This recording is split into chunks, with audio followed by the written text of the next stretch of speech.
हरि ओम.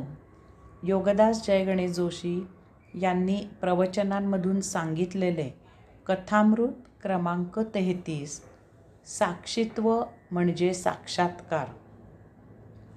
भगवान श्री रामकृष्ण परमहंसांना शारीरिक व्याधी होती. ते साक्षात्कारी होते.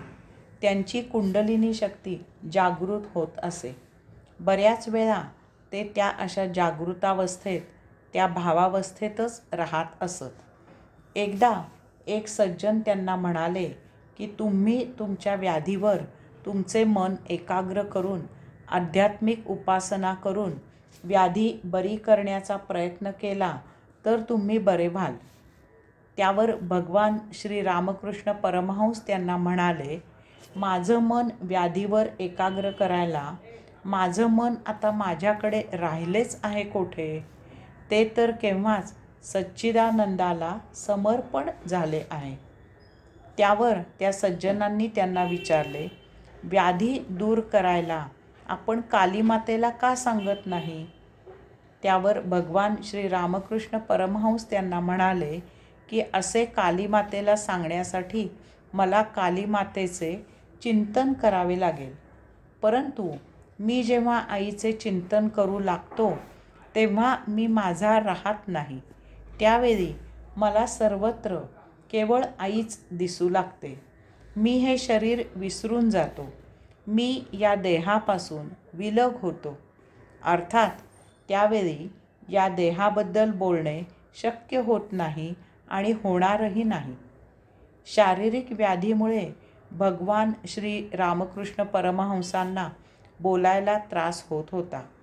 ते खाऊही शकत नव्हते. स्वतःच्या या दुखण्याबद्दल भगवान श्री रामकृष्ण परमहंस म्हणाले, मी आजूबाजूच्या या अनेक मुखाने बोलत आहे आणि खातही आहे. मी सच्चिदानंद आत विराजित आहे. त्याच्या सभोवार हा चामड्याचा देह लपेटलेला आहे. लोकांना उगाचच वाटत असते की मला काही व्याधी झाली आहे. गरम पाण्यात हात घातला की चटका बसतो. खरं पाहता चटका पाण्यामुळे बसत नसतो, तर त्यातील उष्णतेमुळे बसत असतो. वस्तुतः व्याधी मला झालेली नसून माझ्या सभोवार गुंडाळलेल्या या देहाला झालेली आहे. मी सच्चिदानंद आत आहे. आत्मा देहाच्या पलीकडे असतो. आपल्याला ही अशी व्याधी का झाली याचे कारण देताना भगवान श्री रामकृष्ण परमहंस एकदा म्हणाले, माझ्या शरीराला ही अशी असाध्य आणि वेदना देणारी व्याधी झाली असली तरीही मला भगवत चिंतन, आत्मचिंतन एकाग्र होऊन करता येते.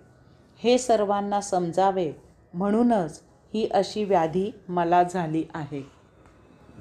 साक्षात्कारी हे विश्व आणि त्यातील वस्तुजगत साक्षी भावनेने पाहतो आणि त्याचा आनंद घेतो. भगवान श्री रामकृष्ण परमहंस तर स्वतःच्या देहादी इंद्रियांनाही साक्षी राहून त्रयस्थ वृत्तीने पाहत होते.